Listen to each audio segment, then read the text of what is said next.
Le premier accusé est le body positivity. Le body positivity est accusé d'avoir normalisé des comportements nuisibles à la santé, de minimiser les risques associés à l'obésité et de décourager les gens souhaitant améliorer leur composition corporelle.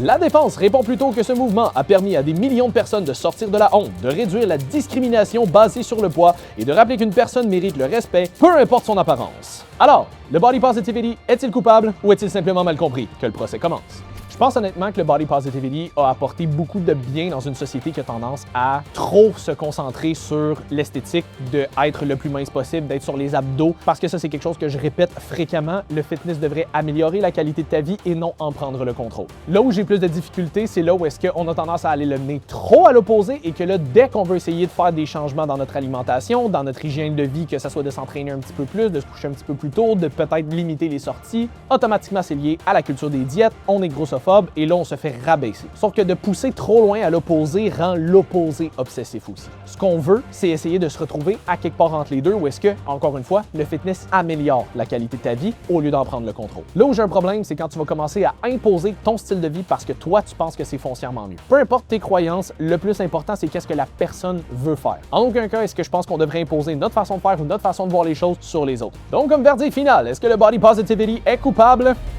Non.